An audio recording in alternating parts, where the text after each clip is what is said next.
Welcome to today's tutorial. One of the great things about still life photography is if you don't get it perfect the first time, you can go back and do it again. You can take a do-over. There's no harm and there's no foul. In fact, it gives you time to refine your vision and refine your composition and even refine your lighting so that you can get exactly what you want. In golf, there's a term called taking a mulligan. It's when a bad golfer takes a swing at a ball and misses it entirely. And then he takes a second swing at the ball and hits it, but he doesn't count the first stroke as a penalty against himself. That's called taking a mulligan, and you can do the same thing in still life photography. You can set up an element of a photograph, or you can set up a photograph. I've even done that and left it in my studio and covered it with a $2 plastic drop cloth that I picked up in Home Depot so that dust doesn't settle and doesn't ruin the picture as I'm working on it. When we did the original splash tutorial, I made a lot of decisions that had to be done partially because we were making a video. I just didn't have the time to really think through the photograph before I did it, and didn't have time to really keep working at it until I got it exactly the way I wanted it. And I thought it might be good for you to see the difference between what we did then and what we're going to do today. We're going to have some fun and make a bit of a mess, and hopefully we can capture a spout of splash in midair and freeze it. It's going to be fun, or at least it's going to be messy, but come along.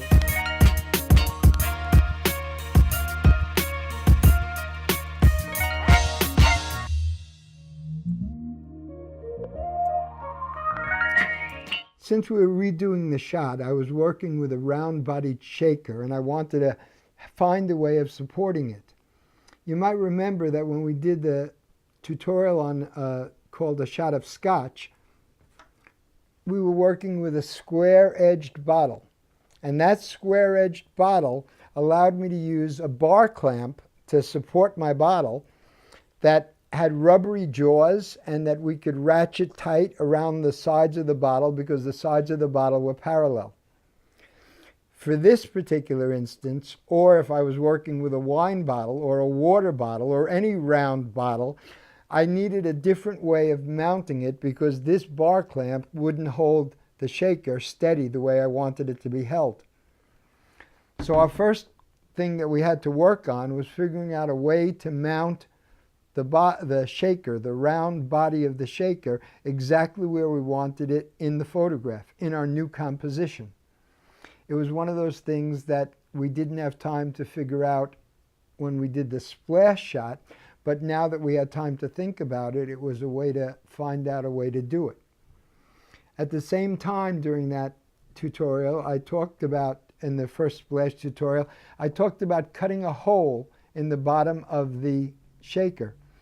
And I didn't actually do it for the last picture that we did because we didn't use the shaker because we didn't have a way of mounting it. But the end of the shaker we cut out. We used a hole saw, which we showed you in that tutorial. See?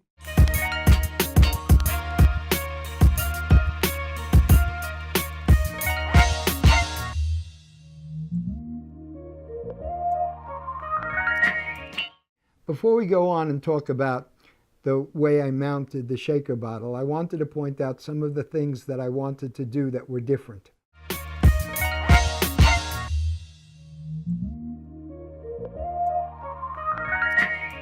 Some of the things that crossed my mind was that I wanted to be from a different camera position. Instead of shooting down on the splash, I wanted to get the camera much lower so that I would, and not only much lower, but I also wanted to tighten up my composition drastically. I wanted to only show the spout of the shaker. I wanted to show just the mouth of the glass and where the glass forms its like little cone bottom here. I wanted to use the olives that I used last time, but I also wanted the picture to have more drama lighting-wise, and I wanted to be able to accentuate the splash. Because my shaker is chrome, basically it reflects anything that's beneath it or around it as if it was a mirror. So to get the bottom of the shaker to go black, instead of using a surface to my table that was only one color like I did in the last shoot, I decided to run half of my tabletop as a white with a white card on it and half of my tabletop with a black card on it. By doing so, you can see in the video that this area of the shaker actually turns black. That black is going to add contrast and is going to add a lot of weight. And it's going to make the splash, which is going to be coming out of here and hopefully splashing out of the glass, it can make that be more light and bright and be more of a center of interest, which is one of the goals that I wanted to achieve. I needed a special wrench to hold the circular shaker in the position that I wanted it to be in. And I spoke to some friends, a couple of auto mechanics that I knew, and I asked them if there was a wrench that would not damage a chrome or a glass bottle, that would wrap around it and not hurt it. And they directed me to a thing called a strap wrench. A strap wrench is something that auto mechanics use to take off an oil filter in a car. It wraps around the filter and allows them to turn it. It has sort of a rubberized strap that they wrap around it, and then it clips it in place. I went and I checked out strap wrenches at Home Depot and Lowe's had a better selection, so that's where I headed next. When I got to Lowe's, I found they had the rubberized strap wrenches for changing oil filters, but at the same time, for even less money, like about $10, they had a strap wrench designed to change a filter in a Whirlpool washing machine. I looked at it for a while and thought about it and decided $10 was worthwhile to invest in getting this photograph.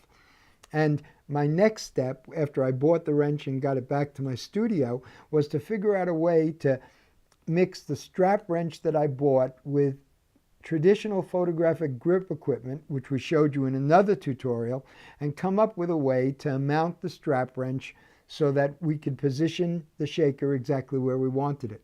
So I'm going to move my martini glass out of the way for a couple of seconds, and I'm going to sort of deconstruct what I did over here. I used an A-clamp, a single spring A-clamp, to hold the strap wrench tight or exactly the way I wanted it. And then I took the body of the strap wrench and I made it the right size for my martini shaker, which again doesn't have a bottom in it anymore. And then I mounted the handle of the strap wrench into a Manfrotto super clamp. And that Manfrotto super clamp allowed me to adapt the super clamp with the wrench in it onto a boom arm that's coming into the photograph. By doing all three of these things, the A-clamp, the size of the strap wrench set for the shaker, and by using the Manfrotto super clamp to hold the handle of the strap wrench, I was allowed to position this shaker exactly where I wanted it in the photograph. And by doing that, I could end up with my very tight, crisp composition of the mouth of the shaker and this martini glass. So we were getting ready to go. Between the black and white background and the strap wrench holding the shaker where I wanted it and the martini glass, I was ready to add the olives. And even when it came to adding the olives, I made some adjustments to the way that they were set in my glass.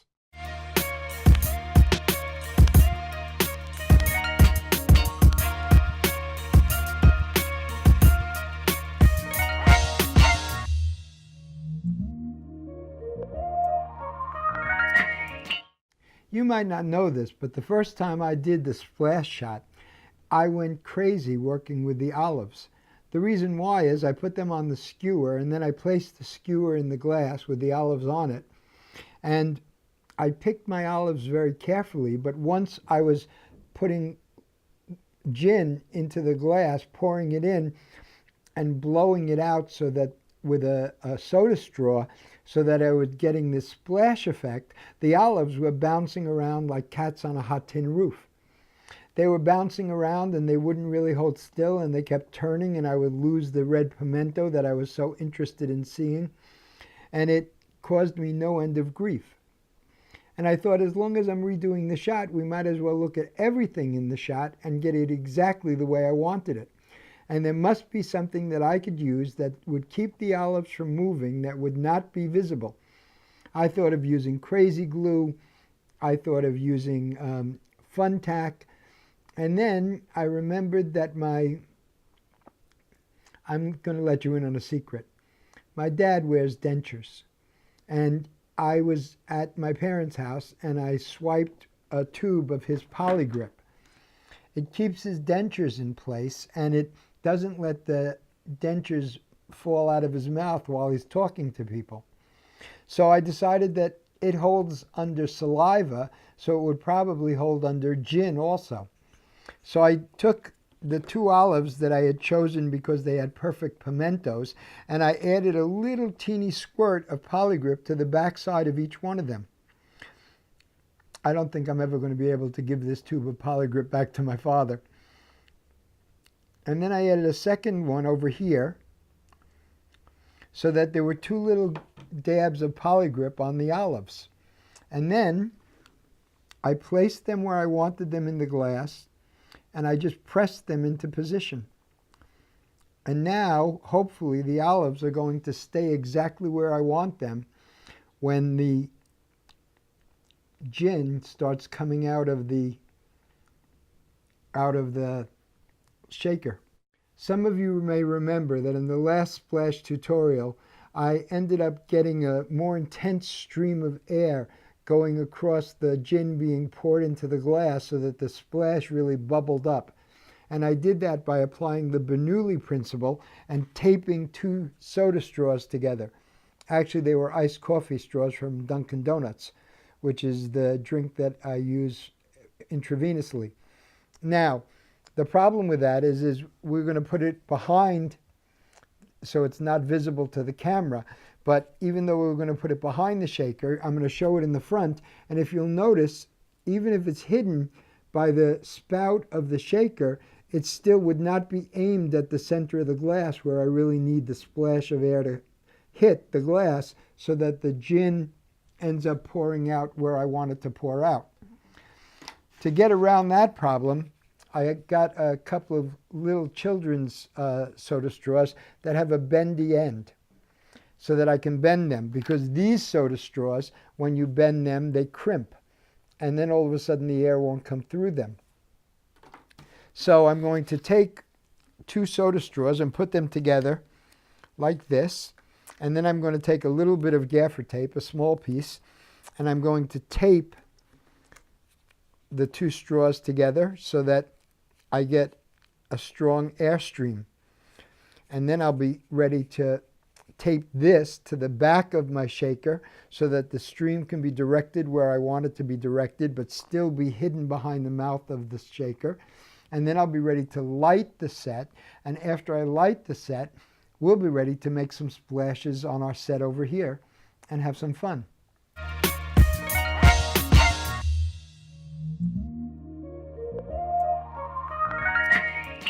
Well, we're finally ready to shoot our picture. We've added a diffusion screen to this side of the set, and then we added a second layer of diffusion behind it so that the light that's shining through it is going through 2 layers of diffusion. The diffusion we're using is Set Shop Tough Lux. We also have a second light on the floor back here on a short stand that's putting a ball of light on the background, and that's going to light. It has a halo producing of light around this glass. What we're ready to do now is pour gin into the open end of the shaker as we also blow on this tube, which will make the air hit the gin and make it splash out. Hopefully this picture is going to be very exciting, but I also have the feeling it's going to be a bit messy.